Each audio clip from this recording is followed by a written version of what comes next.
Monsieur le ministre coordonnateur, bonjour. Bonjour, monsieur le journaliste. Merci d'accepter notre invitation. Tout le plaisir est pour moi. Bonjour aux téléspectateurs de notre chaîne préférée, Canal 3.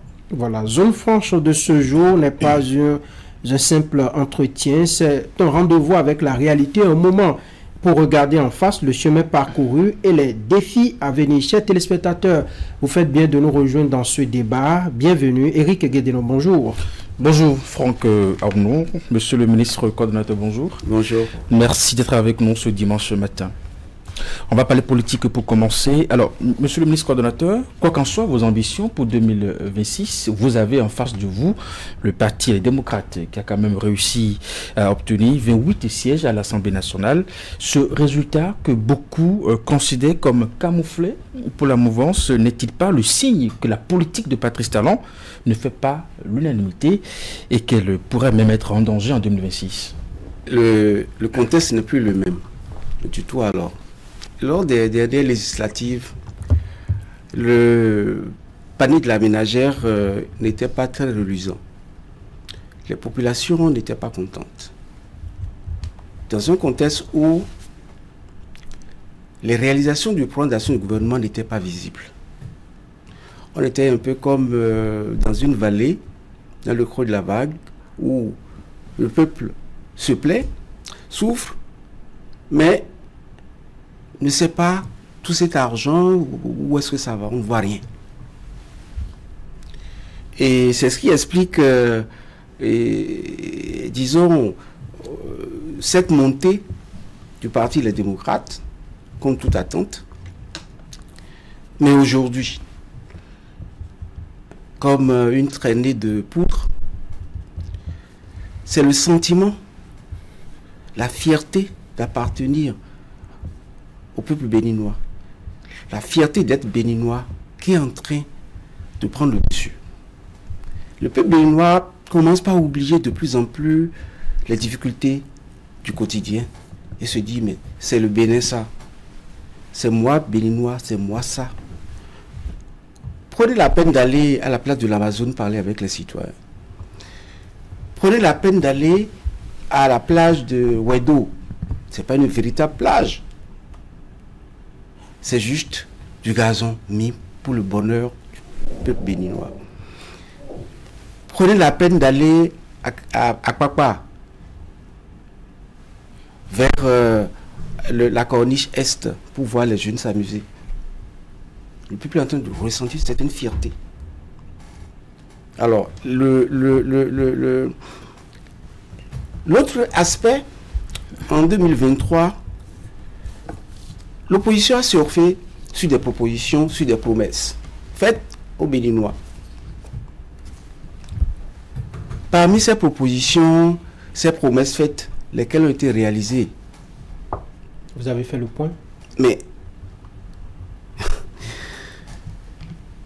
je vais vous dire, la meilleure porte de sortie pour les démocrates, c'est qu'une autre frange de ce groupe se constitue afin de redonner espoir avec d'autres arguments de campagne. Mais si c'est les mêmes que nous avons vus en 2023, revenir pour faire de nouvelles promesses, le peuple ne suivra pas. Ça, c'est... Le peuple ne suivra pas parce que ils sont disqualifiés. La meilleure façon de faire un sondage aujourd'hui, on n'attend plus forcément des institutions internationales venir faire sondage. Commencez par faire sondage autour de vous, dans votre famille, dans votre réseau d'amis, pour écouter les Béninois parler. Les réseaux sociaux n'en parlons pas. Tout a changé. C'est ce que je peux vous Allez, répondre. Disqualifié, pourtant, lorsque ces mêmes démocrates là sortent sur le terrain, on voit plus d'adhésion, on voit même des votes qui démissionnent et qui désormais vont dans leur camp. Et pourtant, vous affirmez qu'ils sont disqualifiés. Qu'est-ce que vous voulez nous faire comprendre? Notre opposition rêve en couleur. Il rêve en couleur. L'opposition béninoise a commis plusieurs erreurs fatales. La première erreur de notre opposition, c'est le fait d'avoir choisi Yahi Boni comme président du parti les démocrates. En quoi c'est une erreur? On ne peut pas prendre quelqu'un qui a dirigé le pays, notre pays, le Bénin, et qui a transformé notre pays en une usine à production de scandales financiers. Et vous voulez prendre celui-là comme guide. C'est pas possible. Notre opposition a un déficit de stratégie. Un déficit de stratégie au nombre desquels le fait d'avoir choisi Yahi Boni et le fait de se laisser avoir par les difficultés circonstancielles, momentanées de gestion du pouvoir. C'est ce que j'ai expliqué tout à l'heure. Surfer sur les difficultés, surfer sur l'intoxication. Nous avons vécu au moment où le président Talon travaille comme un malade mental, mais certains ont trouvé les moyens d'intoxiquer la population. Et face aux difficultés liées à un début de souffrance, parce qu'il faut absolument que le Bénin passe par là pour s'en sortir, mais eux intoxiqués. Et le peuple a suivi. Mais aujourd'hui, le peuple comprend. Le peuple est en train de comprendre. Parce que, quelle que soit la durée de la nuit, le soleil finit par se lever et le soleil finit par luire. Et le soleil est en train de luire en ce moment. Et c'est ça qui crée des difficultés sérieuses à la gouvernance de Yahi Boni. Et à mon avis, j'ai bien envie de leur citer une autre erreur très grave qui leur sera fatale. Mais je n'ai pas envie de dire parce que ça va les aider à se réorganiser. Alors, ce que vous évoquez, nous sommes en matière politique. On dit souvent que tous les moyens sont bons pour atteindre le résultat. Les erreurs que vous évoquez, est-ce que ce ne sont pas les moyens qu'ils ont trouvé à le porter pour faire face à votre gouvernance? Tout à fait. C'est leur moyen, sauf que ce n'est plus efficace. Ils n'ont pas calculé, ils n'ont pas su anticiper sur le fait que les êtres humains ne sont pas comme des poussins qu'on met dans une cage et qui restent là de façon statique jusqu'au jour où vous les retirez de la cage. Ça bouge. Ça bouge et c'est le fait que ça bouge qui crée des problèmes sérieux et aujourd'hui à l'opposition de Yahi Boni, à l'opposition à Patrice Talon. Et je disais tout à l'heure que l'erreur des démocrates, c'est Yahi Boni. Vous savez, le jeune qui a 18 ans aujourd'hui applaudit Yahi Boni parce qu'il se sent en difficulté. Parce que au moment où Yahi Boni gouvernait ce pays, ce jeune était bébé ou n'était même pas né. Alors on lui dit, ben c'est dur, mais Yahi Boni, le fait de voir Yahi Boni en train d'être applaudi par les femmes avec les chapeaux comme ça, tu te dis, ah donc Yahi Boni c'était beau. Donc il ne comprend pas que la gouvernance du président Yahi Boni était véritablement un danger pour le peuple béninois. Alors aujourd'hui, monsieur le ministre, ça fait la deuxième fois que vous le dites.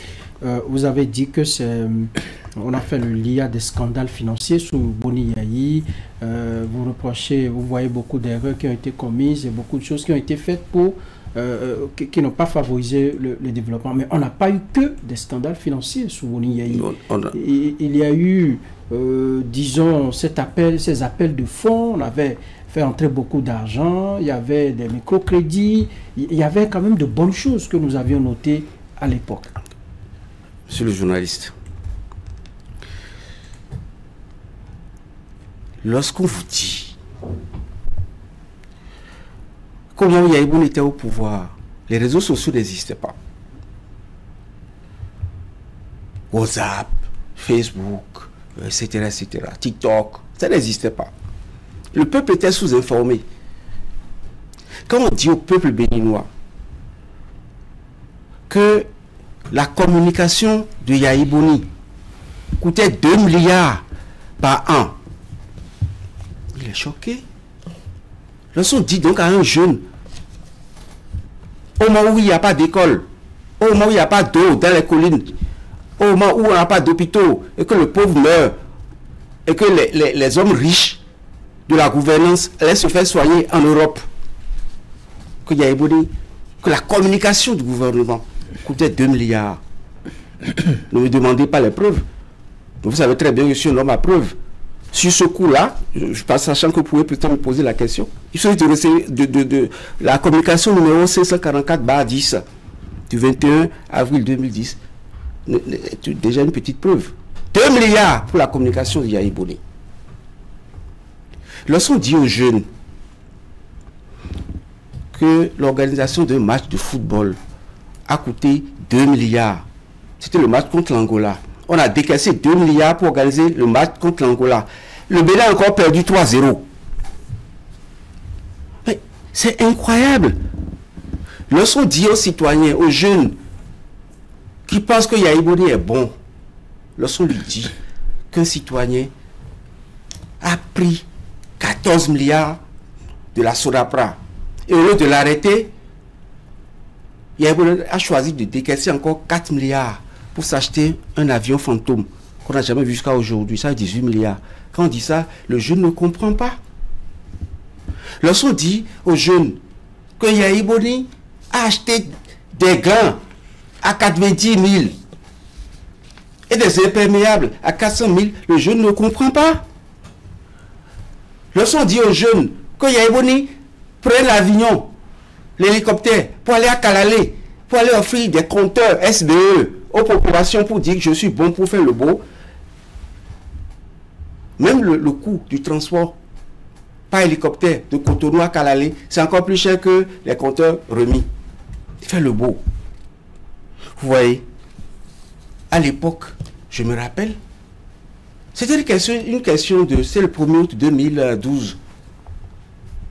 Le journaliste, le célèbre journaliste de Golf, comment il s'appelle, Ayou Charbel, a demandé, a posé la question au président Yaya Boni. Qu'est-ce qu'il pensait de la jeunesse? Qu'est-ce qu'il a répondu? Oh là là, je vais vous citer, j'ai noté.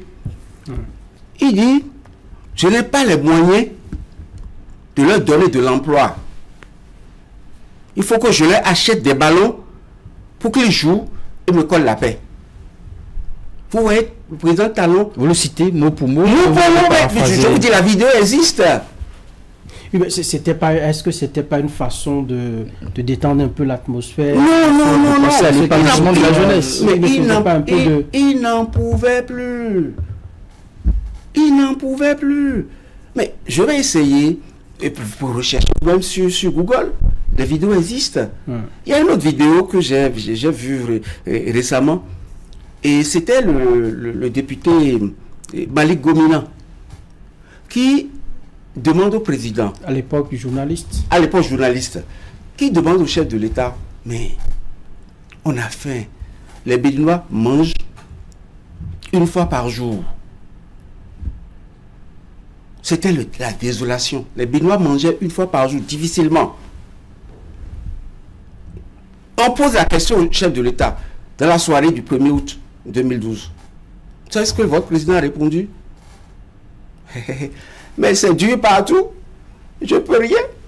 Si en France c'est difficile, si aux États-Unis c'est difficile, c'est pas au Bénin que vous allez me demander de faire des miracles. Je peux rien, moi. Il a dit, j'ai eu la chance de suivre cette vidéo aussi, que les chocs exogènes qui font que le Bénin aussi ressentait la difficulté de mettre ses citoyens à l'aise. Quand il pouvait rien, on allait en Espagne. Voilà. Barack Obama. Vous vous rappelez de cette vidéo. Donc, ce serait bien. Je sais que Canal 3 est très organisé et que vous devriez avoir cette vidéo dans vos archives. Je vais vous prier même si c'est en direct ou si possible plus tard, jouez ça pour que les Béninois comprennent que c'est... D'ailleurs, je voudrais vous rappeler que aujourd'hui le président Talon a l'humilité de dire aux Béninois, c'est dur, serrer la ceinture. Et le Béninois pense que c'est la gouvernance de Talon qui est la raison des difficultés. Le fait de ne pas manger à sa faim, c'est depuis Yaya Boni. Ça a été aggravé par le scandale ICC Service. 200 milliards. 200 milliards, non pas du trésor, mais de l'épargne publique. dilapidé, spolié, 200 milliards. Et cet argent, ça vient des poches des Béninois. Ceux-là, des trucs comme ça, un peu comme ce qui s'est passé aux États-Unis. Lorsque vous faites des recherches pour savoir comment ça s'est passé, le scandale Madoff, mais il faut 20 ans, 30 ans pour que les gens puissent se retrouver. Donc les raisons des difficultés actuelles des Béninois, ce n'est pas seulement parce que le chef de l'État a mis l'accent sur une certaine pression pour nous obliger à nous développer. Ça vient aussi de notre passé. Il faut que les Béninois comprennent. Et on souffrait du temps de Yahya Boni, on souffrait, on mangeait difficilement, mais en plus le pays ne bougeait pas. Le pays ne bougeait pas. Voilà où on en est. Aujourd'hui, au moins, j'ai appris récemment qu'on dit que ils ont fait, je crois, que le Bénin s'est endetté, trop endetté. Vous avez appris ça, non? Alors, monsieur le ministre coordonnateur, on va évoluer étape par étape. En tout cas, aujourd'hui, il se trouve que cette même opposition formule pratiquement ces mêmes critiques à l'endroit de votre gouvernance, cherté de la vie. Nous y sommes encore aujourd'hui. En tout cas, ils le disent. Vous pensez qu'on va évoquer toujours la même raison? Des chocs exogènes? J'ai expliqué tout à l'heure, nous avons hérité d'un passé. Un passé qui se veut triste, où le palier de la ménagère était déjà peu reluisant. Un président arrive, et le président Patrice Talon, et trouve qu'il faut qu'on booste. Il faut bien qu'on se réveille un jour. Il a décidé de réveiller notre économie. Et pour réveiller son économie, malheureusement, le président Talon dit, c'est dur, mais il faut bien qu'on y aille. Serrer un peu la ceinture. Et après 9 ans aujourd'hui, nous voyons les résultats.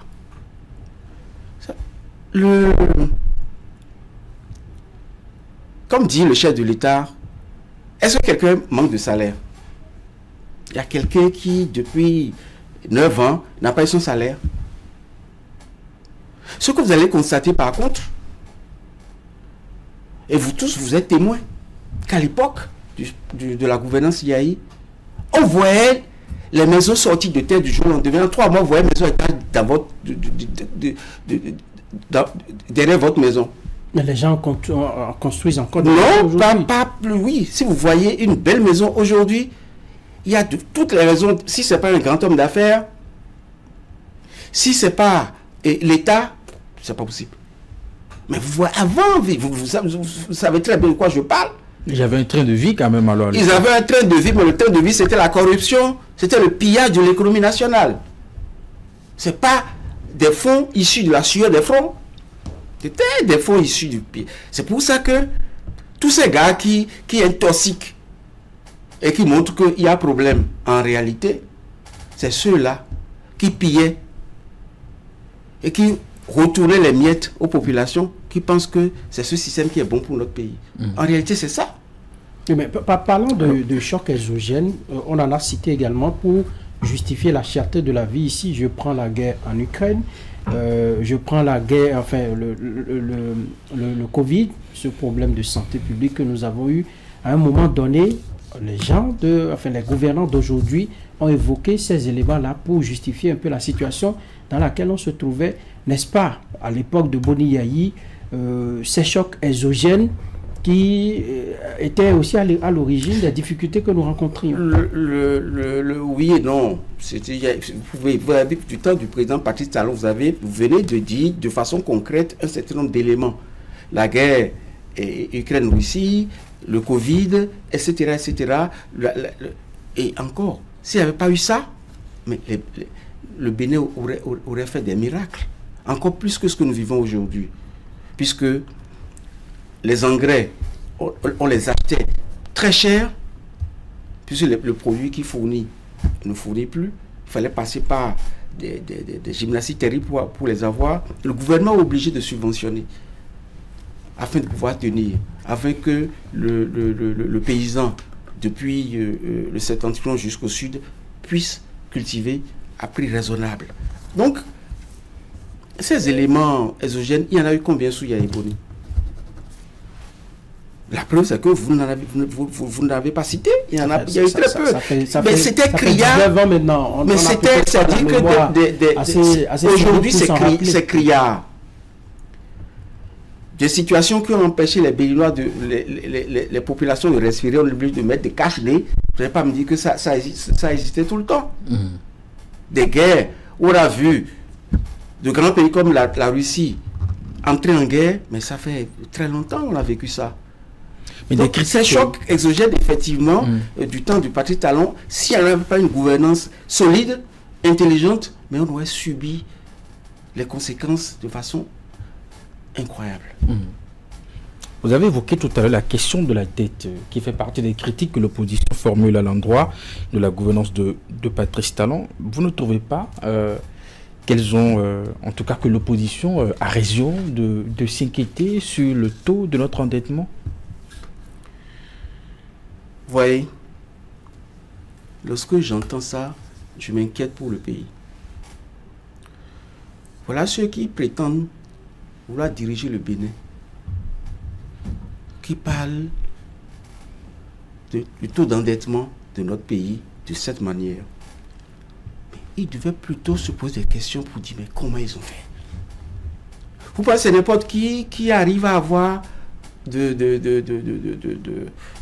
à pouvoir s'endetter? Même la situation, c'est un peu même au niveau des individus. Prenez quelqu'un qui quitte l'intérieur du pays, qui vient à Cotonou, qui va dans une banque, dit je veux faire un crédit de 10 millions alors qu'il n'a pas de garantie.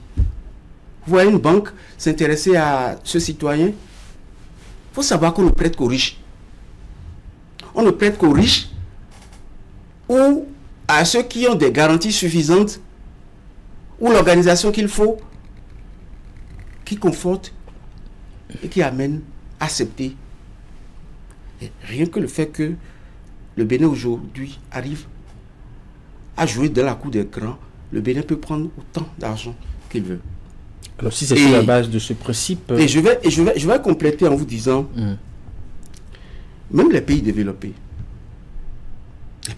s'endettent. Prenez le cas des États-Unis. Ils sont à 37 000 milliards de dettes publiques pour un PIB qui avoisine les 123%, pour un ratio qui avoisine les 123%. Et la France que nous connaissons tous est à peu près à 3 300 milliards de dettes. Si on se ramène vers les pays africains, j'avais noté, le Sénégal par exemple est à 13 milliards de dollars d'endettement public, avec un ratio de 99% du PIB. La Côte d'Ivoire est à 36 milliards, 59% du PIB. Le Togo sont à 11% du PIB. Le Rwanda sont 13% du PIB. Mais le Bénin, vous allez le demander. C'est le cas qui nous intéresse. Le Bénin est à peine à 44%. Donc selon vous, ce n'est pas inquiétant? Le Bénin est à peine à 44%, avec une projection, je crois, à 51% sur 2026. Donc, oui. Comment est-ce que... comment est-ce que le Bénin... Vous deviez vous demander, mais est-ce que Yahya-Iboni, lors de la gouvernance de Yahya-Iboni, il pouvait avoir plus de taux d'endettement, avec un pays gangréné par la corruption, mais les institutions internationales, les banques n'ont jamais osé vous faire des prêts. Donc si un pays arrive à relever son niveau d'endettement, comprenez que c'est parce que ce pays est bien gouverné. Pourtant, pour nos populations, enfin, des citoyens lambda comme nous, on a dit à l'époque de Yahya-Iboni que l'argent circulait. Donc, ce n'est pas la preuve que véritablement l'argent entrait dans le pays, qu'on allait en chercher auprès des institutions, qu'on amenait dans le pays, mais l'argent circulait tout le monde en trouvait un peu quand même. C'était le plus essentiel pour nous qui étions citoyens à l'époque. Vous savez, on ne peut pas booster l'économie d'un pays sans endettement. Le plus important à rechercher, c'est comment rembourser. Et lorsque vous voyez aujourd'hui le Bénin qui continue d'avancer, de progresser, de se développer, c'est parce que le Bénin a mis en place un certain nombre de leviers économiques, macroéconomiques, dans un esprit en liant ce principe sur le développement. C'est ça qui permet aujourd'hui au Bénin d'évoluer. Mais avant, lorsque vous évoquez ça, est-ce que vous pouvez nous citer aujourd'hui des leviers macroéconomiques mis en place dans une vision du futur par la gouvernance IAI? Il n'y en a pas. C'était on joue au quotidien. À la date d'aujourd'hui, lorsque vous vous référez à la vision du Bénin, déjà, Bénin Vision 2060, vous savez exactement, à un an près, ce que doit être le Bénin, ce que doit être le Nati-Tengou, ce que doit être Porto-Novo, Cotonou, dans 6 ans, dans 10 ans, dans 20 ans, dans 30 ans. Voilà où est-ce que nous en sommes avec la gouvernance Patrice Talon. Et Bénin à la FIA 2025, on n'en avait rien fait. Qu'est-ce qu'il y a? Bon, on a fait ce qu'on a pu. Mais vous voyez les résultats. Mais est-ce que vous n'êtes pas un peu trop dur en appréciant la gouvernance de Boni Yayi? Il y a eu quand même... Tout n'était pas mauvais. Vous ne citez que corruption, vous ne citez que Gabéji, vous ne citez que les problèmes qu'il y a eu. Donc pour vous, on n'avait eu rien du tout sous Boni Yayi. Mais qu'est-ce qu'on a eu? Le monsieur même me pose la question sur comment il voit l'avenir. Il dit que d'aller acheter des ballons aux jeunes, lui coller la paix. Il s'est dit, il était dépassé, le pauvre. Il a donné tout ce qu'il pouvait, dans les ventes, il a donné. Qu'est-ce que vous pensé que c'est? Il n'y a pas qu'emploi. Jouer au ballon, ça peut. Il y a également les loisirs. Jouer au ballon, non, ce qu'il disait, c'est pas une affaire de football. Hein. Qu'est-ce qu'il disait? Ben, offrez-leur achetez-leur des ballons pour qu'ils me collent la paix. Ça veut dire, je suis un peu plus fatigué. Il ne l'a pas dit encore. Monsieur le ministre coordonnateur, vous avez évoqué des cas de corruption tout à l'heure qui, selon vous, ne permettaient pas au système de lever des fonds à l'échelle internationale. Mais cependant, au niveau de l'opinion publique, on fait remarquer quand même que certains proches de l'ancien pouvoir, auteurs de ces malversations, se retrouvent aujourd'hui dans votre camp. Ça ne vous dérange pas? Je vais vous répondre de façon très simple.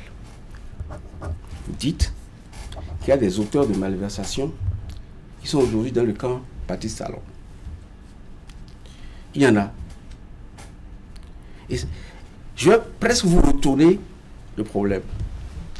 Sous Yayi Boni, ils étaient des pilleurs de l'économie nationale, des spécialistes qui ont soulagé les caisses de l'État de milliards. Sous Talon, les mêmes n'ont pas pu. Ça veut dire quoi? Ça veut dire que le poisson pourrit par la tête.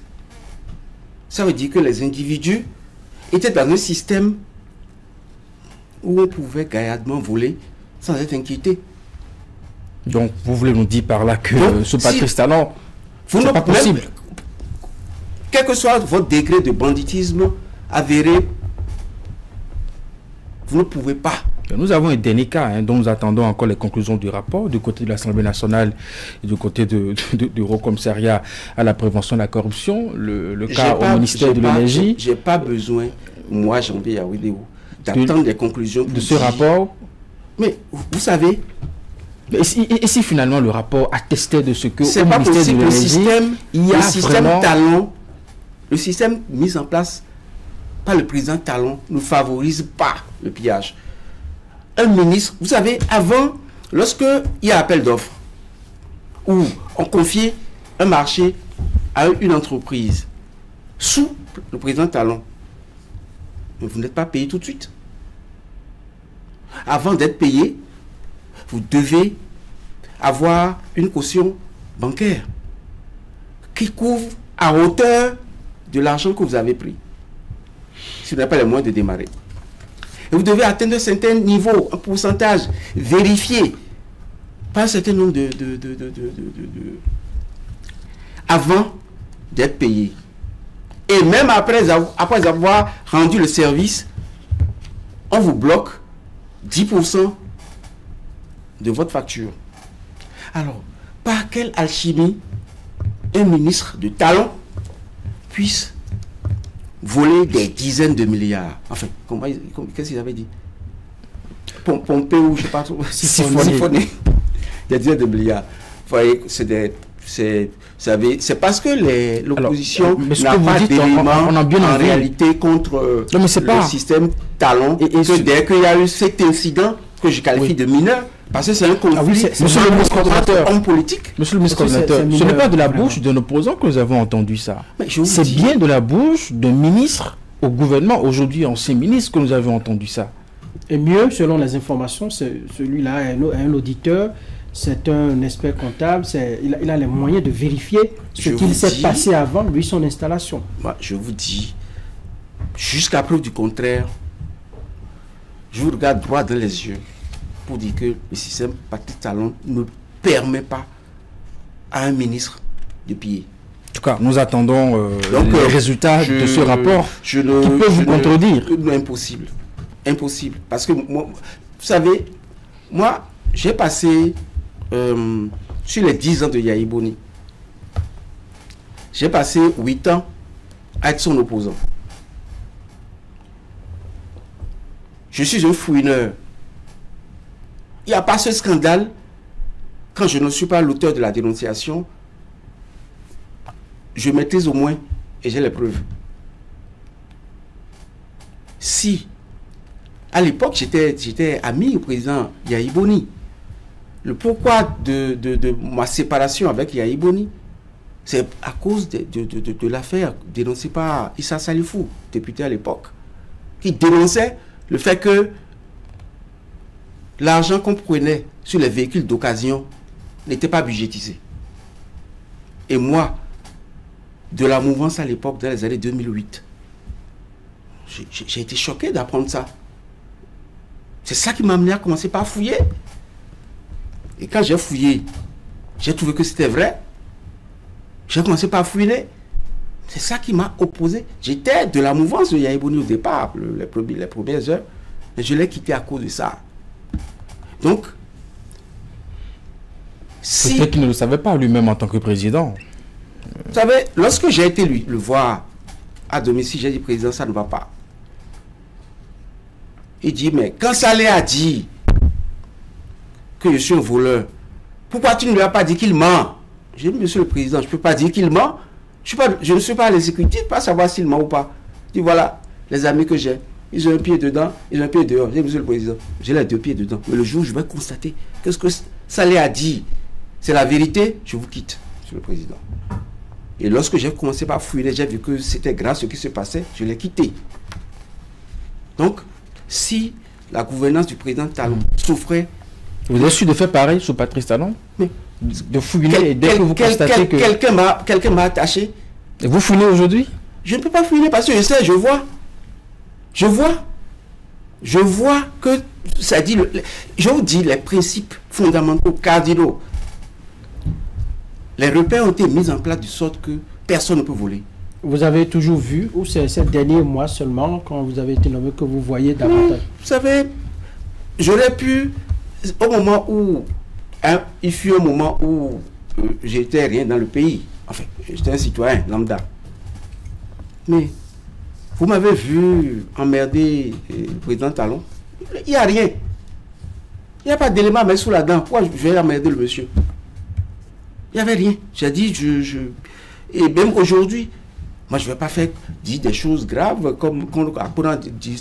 Mais si jamais, et le chef de l'État me connaît, si jamais j'avais senti une quelconque défaillance, mais je serais parti voir le chef de l'État pour lui dire, je ne suis pas dedans.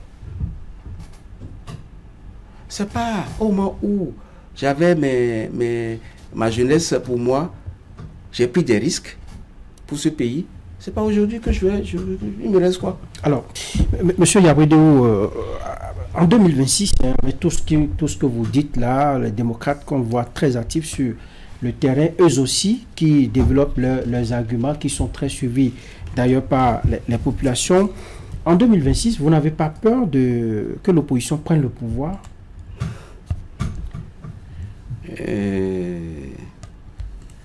Vous savez,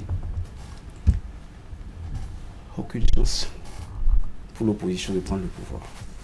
Ah oui. Et il faut même prier pour que l'opposition ne prenne pas le pouvoir.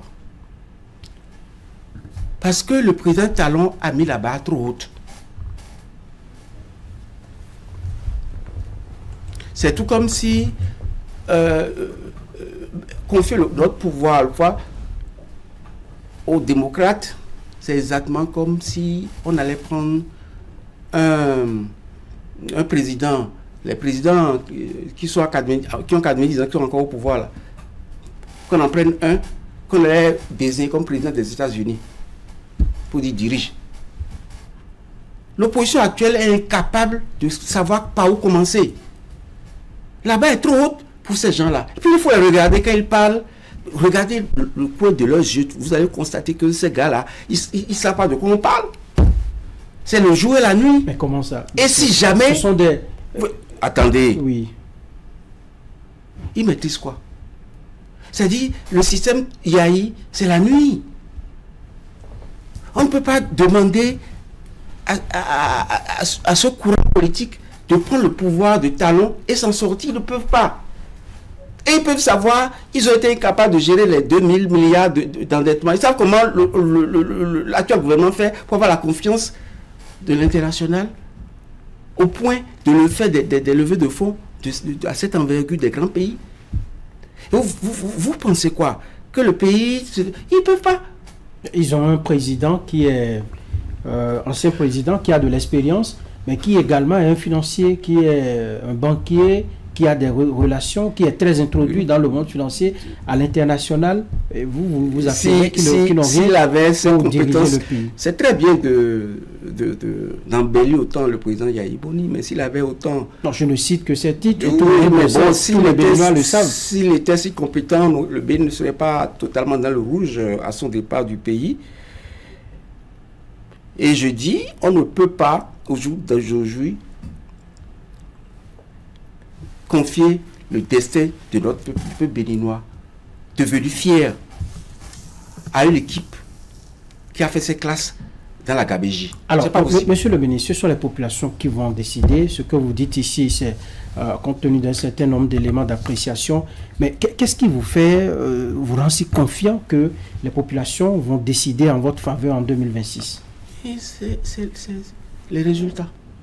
Je vous ai dit en début d'émission, il fut un moment où le peuple béninois ne comprenait pas les raisons de sa peine quotidienne.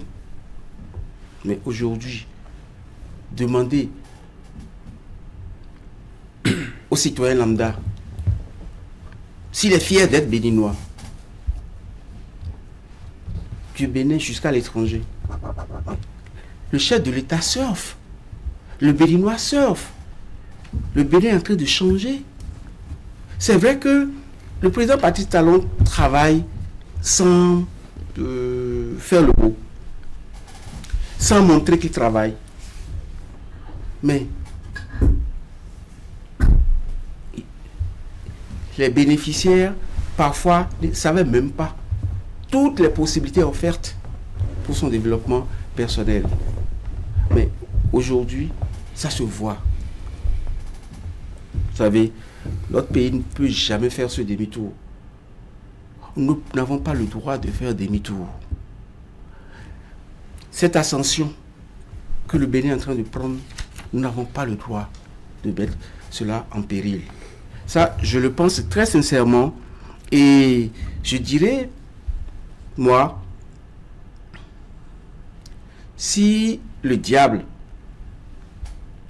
Satan, comme disent les religieux, commençait par trotter dans la tête de nos populations, d'un citoyen béninois, pour dire qu'il faudrait que le Bénin retourne à son passé plus glorieux, je suis sûr que Dieu, Tout-Puissant, l'empêchera de continuer à réfléchir dans ce sens. Je suis sûr. Parce que c'est triste. Non seulement pour notre pays d'aujourd'hui, mais pour l'avenir. Et chaque citoyen béninois, en se levant de son lit, doit pouvoir dire, Satan, tu ne passeras pas par moi. Lorsqu'il se lève de son lavant de mes pieds sur terre, il doit faire ça.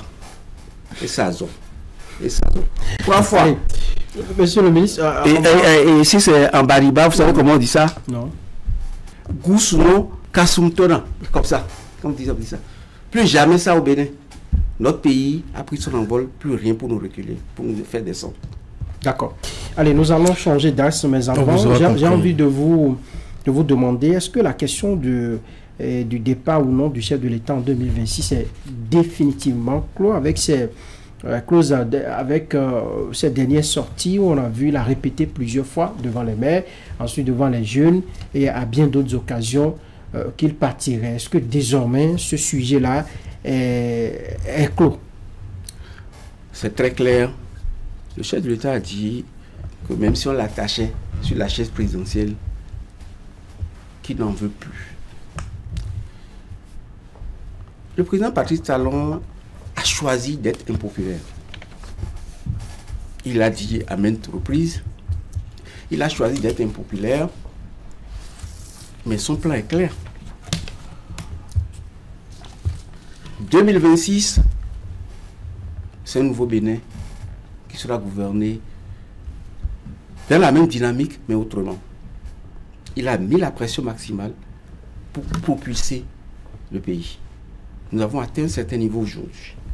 2026, la pression va baisser parce que le Bénin serait déjà sur les rails. Il n'est pas bête, il a son plan.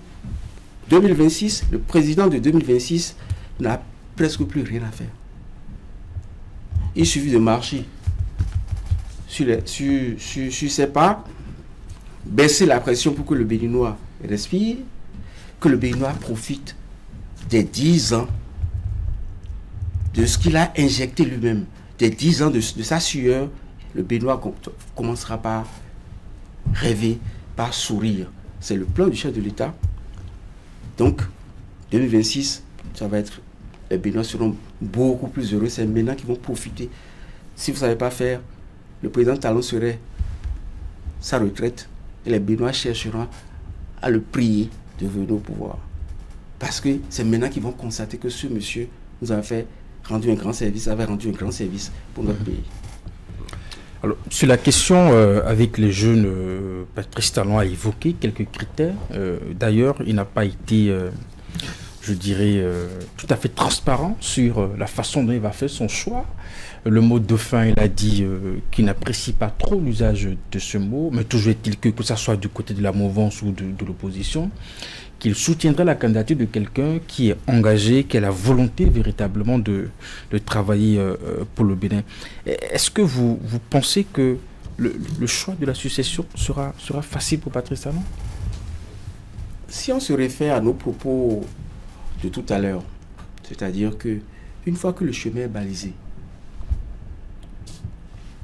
quel que soit le président que nous allons choisir, qui accepte respecter le principe du non-recul, il va faire le travail. Il va faire le travail.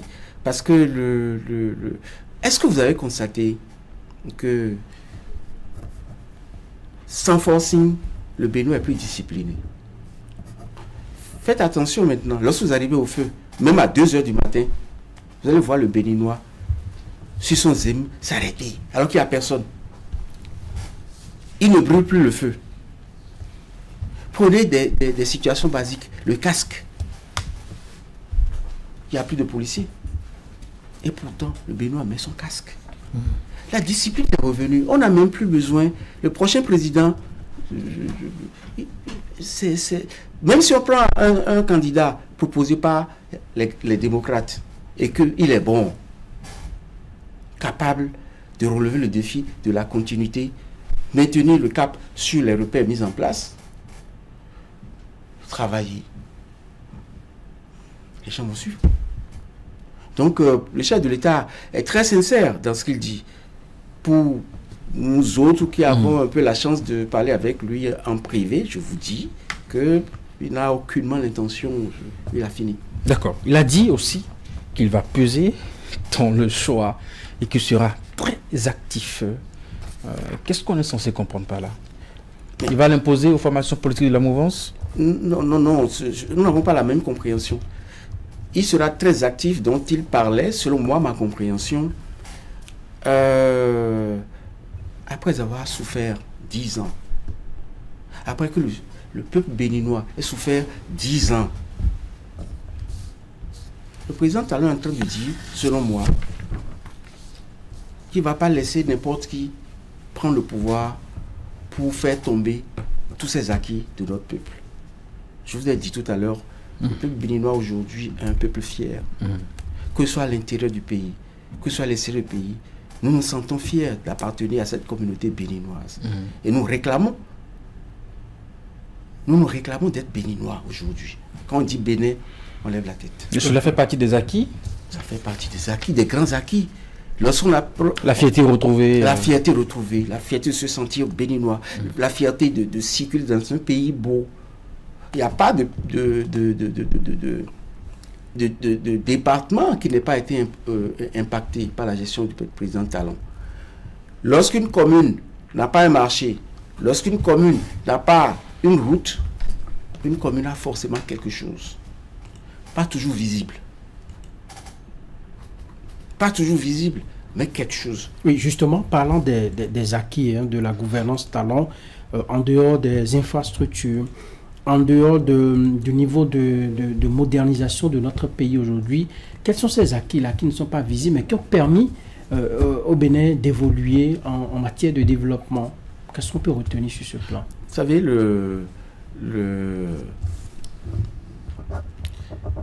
quel que soit le secteur que vous prenez aujourd'hui, tous les secteurs ont été impactés. À commencer par la sécurité. Je ne parle pas de la situation internationale liée aux djihadistes au niveau des frontières, mais à Cotonou. De Cotonou à Boycon, par exemple, vous avez combien de points d'arrêt de la police? 0. Mais combien de fois vous avez encore entendu parler de braquage? Avant, vous ne pouvez pas quitter Cotonou, aller à Ouida sans être braqué à Paou. C'était une zone rouge. Vous parlez de santé, le projet H. Récemment, nous avons commencé sans inauguration le CHIC, l'hôpital de référence international. Vous prenez le secteur du social. Lorsque les gens disent le social, on ne le voit pas. Vous avez besoin de quoi dans le social? Lorsque, au jour d'aujourd'hui, vous prenez, je prends exemple, vous avez envie de faire par exemple de la pêche, ce qu'on appelle le circuit aquacole. Il y a aujourd'hui pas mal de projets qui mettent à la disposition du jeune et autres les fonds, les accompagnements qu'il faut pour produire des poissons. J'en ai visité moi-même à plusieurs endroits. Vous prenez les entreprises, les jeunes qui créent les entreprises. Ce n'est pas que ces questions viendraient, sinon je vous amènerai, et si vous avez la possibilité de le faire, je vous donne les documents où les entreprises sont soutenues. Les entreprises créées par les jeunes sont soutenues. Lorsqu'on parle de social, où dans les collines, les jeunes ne font pas à boire l'eau, le chef de l'État règle ce problème avec le projet Aïdjoko, ou dans des collines comme Dassa, comme Savé, etc. Ils ont de l'eau. C'est du social. Lorsque vous avez l'électricité, c'est du social. Vous savez, nous avions gaspillé 45 milliards du trésor avec 0 mégawatt de produit. Aujourd'hui, le Bénin produit son énergie. L'ouvrier qui est chez lui, le soudeur peut aujourd'hui travailler de nuit comme de jour, tranquillement. Les enfants peuvent étudier. Tout ça, c'est permettre au peuple béninois qui se bat de pouvoir vivre de ce qu'il fait. Puisque vous parlez du social, enfin, il se dit que le gouvernement de Yaya Boni a été plus social que celui de Patrice Talon. Je pense que à la rencontre avec les jeunes, l'honorable Guy Mutokpe a d'ailleurs justement fait savoir à Patrice Talon que sa vision du social justement n'a pas un impact sur la vie de nos concitoyens. Je vous ai expliqué tout à l'heure, le social, c'est pas aller prendre les milliards des caisses du trésor pour dire je vous aime et partager. Non. Le social, c'est permettre à chacun, dans la dignité, d'être heureux. C'est vrai que parce que nous devons tenir une arme là-bas très haute, quand je dis nous, c'est pas moi, c'est le président Patrice Talon. Là-bas étant très haute, on doit faire face à un certain nombre de charges, un certain nombre d'obligations, que ce soit en interne comme à l'extérieur. Et vous ne pensez pas que c'est la pression un peu trop forte là? C'est ce que ça a été presque l'objet de mes propos tout au long de ce débat. C'est-à-dire que je disais quelque part, lorsque un chef de famille décide de construire la maison familiale, il achète la parcelle, il commence la construction. L'argent qu'on donnait pour la popote, ça va prendre un coup. L'argent des enfants pour aller à l'école, ça va prendre un coup. Mais lorsque, pendant ce moment où la femme grogne, parce que tout est dur, mais lorsque le bâtiment est prêt et que la famille intègre cette belle maison, on oublie ce qu'on a traversé. Vous êtes en train de me dire qu'il vaut mieux rester dans location, comme dirait Yaya Boni, dites on est bon, et l'avenir va prendre un coup. C'est ce que vous êtes en train de dire, et je dis qu'on souffre aujourd'hui parce que nous avons envie d'intégrer une belle maison. À nous, c'est mieux que de rester à vie dans une maison de location. D'accord. Allez, les acquis de la gouvernance de Talon, vous les vantez à toutes les occasions quand vous le permettez. Mais la sauvegarde alors, après 2026, qui doit sauvegarder ces acquis? Le peuple, les politiques, les soutiens de Talon que vous êtes, qui doit faire le job après Patrice Talon? Le peuple. Le peuple. D'abord le peuple, qui est souverain. C'est vrai, le chef de l'État a d'ailleurs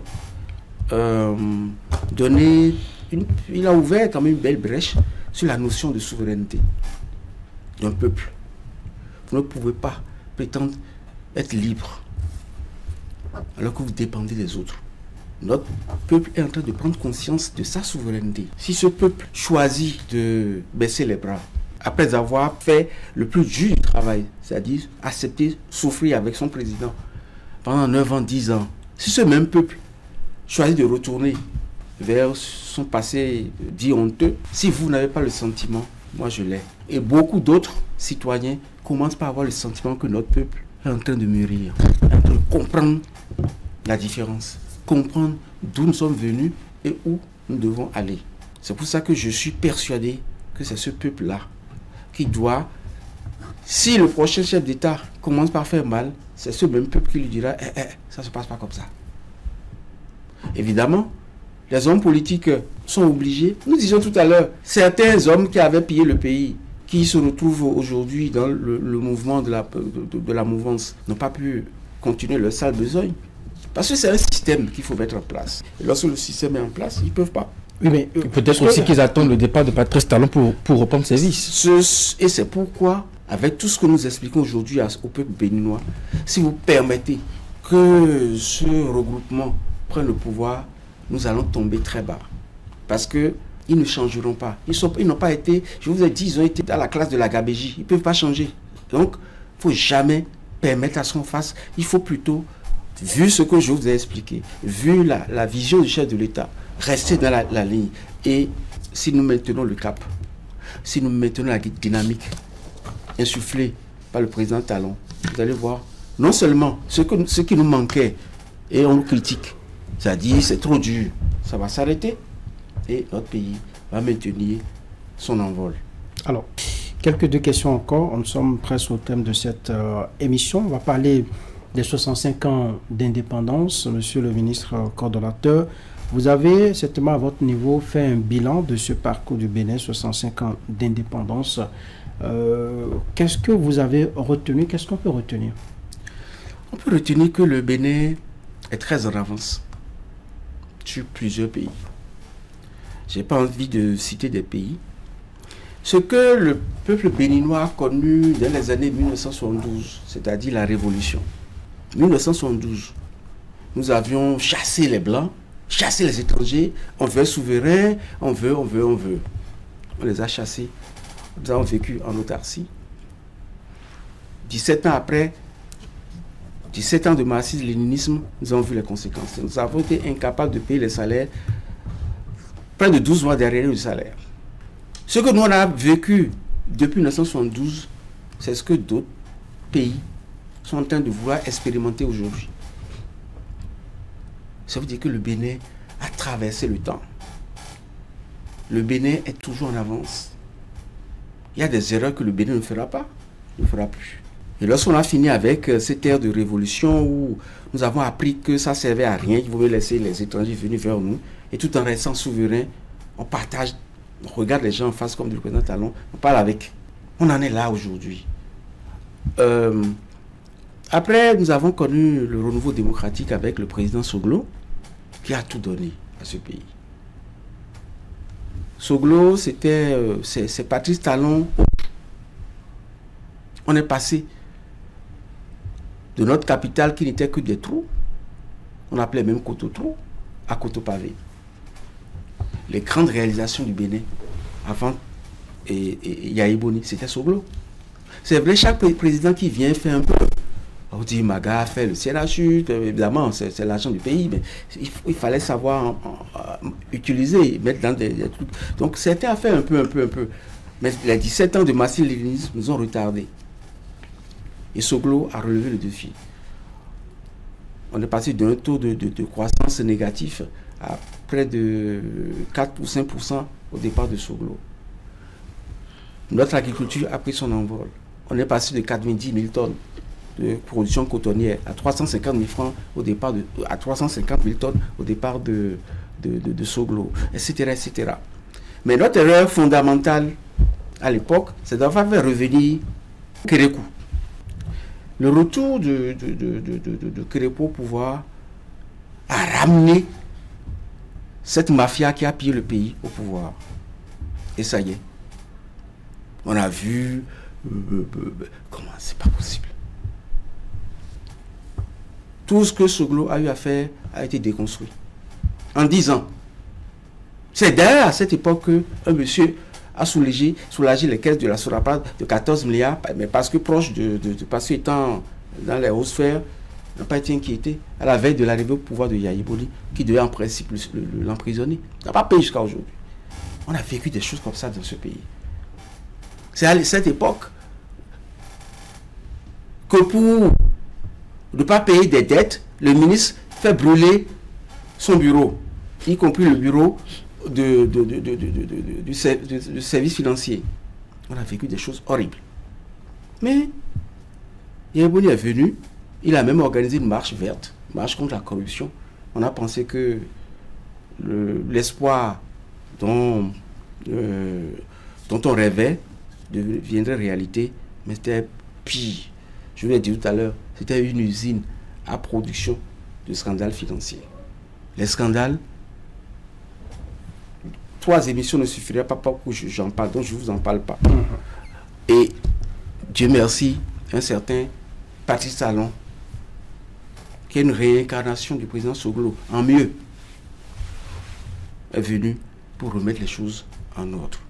Voilà, en 1 minute, ce qu'on peut retenir des 65 ans du Bénin.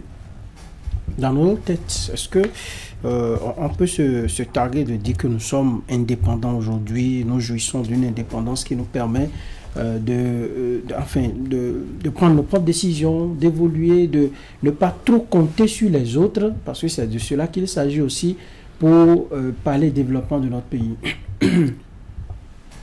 Lorsque le président Talon finit de faire une émission, c'est difficile de parler. Parce qu'il a largement développé. Ce qu'il a dit la dernière fois aux jeunes, c'est une brevière, c'est une Bible. Et j'invite les Béninois à réécouter les propos du chef de l'État. Ce que je vous dis, ce n'est pas les propos comment on les appelle, d'un courtisan. Ce n'est pas les propos d'un courtisan. C'est les propos d'un citoyen séduit et fier. Au jour d'aujourd'hui, le Bénin est un pays fier, souverain. Vous ne pouvez pas parler de souveraineté et d'indépendance lorsque vous ne pouvez pas prendre une décision par vous-même. Ce n'est pas possible. Vous n'êtes pas indépendant.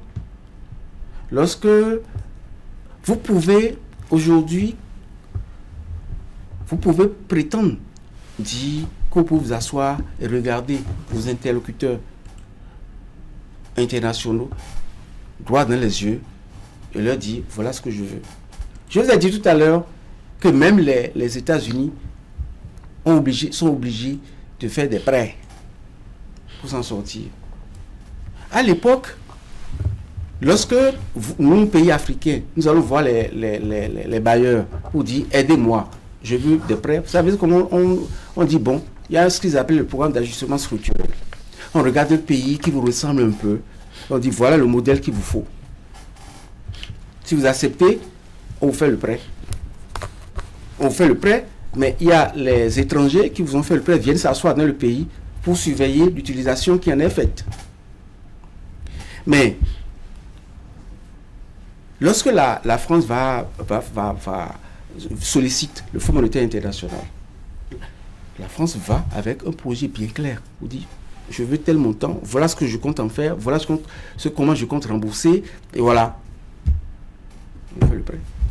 Le Bénin est aujourd'hui dans cette ambiance-là. C'est ça ce qu'on appelle l'indépendance. Ce n'est pas parce qu'on est parti faire des prêts qu'on n'est pas indépendant. Tous les pays au monde, je vous ai dit, en 2013, la Chine seule détenait autour de 1300 milliards de dollars de bons de trésor américains. Ce n'est pas parce que les États-Unis baissent la tête. Mais les Chinois qui ont pris ces bons de trésor savent que les États vont payer. Donc c'est un système à l'intérieur, c'est comme ça. Donc notre indépendance véritable, là, c'est maintenant qu'on doit se sentir indépendant, libre de nos décisions. Regardez n'importe qui droit dans les yeux et agir. Voilà. Eric, la dernière question avec vous pour... Justement, la dernière question avec moi. Monsieur le ministre, le coordonnateur, vous avez vécu sans doute ces moments de défilé militaire à l'occasion de notre fête d'indépendance, à la clé cette interview de Patrice Talon, justement, à la fin de ce défilé. Qu'est-ce que ce moment vous a inspiré? Vous savez, parfois... Le bain de foule aussi, on a vu Patrice Talon qui a pris le temps de saluer ses concitoyens. Parfois, lorsque vous finissez de suivre le défilé, vous avez presque envie de pleurer, de couler des larmes de bonheur. Comme quand nous venons de loin. Nous venons de loin. Nous venons de loin. Et il y a, pour peu que vous avez de l'amour pour notre pays, vous êtes fiers. Ça, c'est ce sentiment qui se dégageait de tous les regards de fierté qui m'a le plus impressionné. Et lorsque je vois, au cours donc j'ai pu voir, après, sur les vidéos qui ont circulé, des Béninois qui se mettent en genoux pour dire Talon ne part pas. Mais c'est fou. C'est fou. Et la beauté y était. Un défilé court, mais beau. Et lorsque vous voyez même l'organisation du défilé, c'est digne des grands pays. Reprenez les vidéos pour regarder. Franchement, on est heureux au Bénin. C'est dur. Nous avons traversé 9 ans et bientôt 10 ans de parler de la ménagère peu reluisant, mais nous avons une compensation morale terrible. Voilà. Monsieur le ministre coordonnateur, Janvier Yawedeo, vous êtes l'invité de Zone Franche de ce dimanche. Avec vous, nous avons partagé de moments riches en analyse, en décryptage. Merci d'avoir été des nôtres. Espérons vous revoir très bientôt. La campagne qui va démarrer, les bonnes choses qui s'annoncent, les hostilités seront bientôt lancées, n'est-ce pas? Vous êtes dans le secret des dieux. Disons juste un mot en quelques secondes. Non, bon, tout va bien se passer. Le chef de l'État l'a dit. Il n'a pas un candidat qui, à ses yeux, devrait être d'une tendance politique donnée. L'essentiel, c'est que notre pays ait un bon président qui accepte ne pas être trop populaire, qu'il accepte d'être impopulaire et qui ait un seul problème, un seul objectif, le devenir de notre pays, que notre pays devienne une grande nation. On n'a pas besoin d'être 100 millions d'habitants pour être une grande nation. Le Bénin doit devenir une grande nation. Voilà. Merci, ce sera votre mot de la fin, Eric Guédénon. Merci à vous. Merci à toute l'équipe de réalisation conduite par Augustin Vidécon. Merci à notre maquilleuse. Merci à vous tous, chers téléspectateurs, de nous avoir suivis. On se reprend très bientôt avec un autre sujet, un autre invité certainement. À bientôt.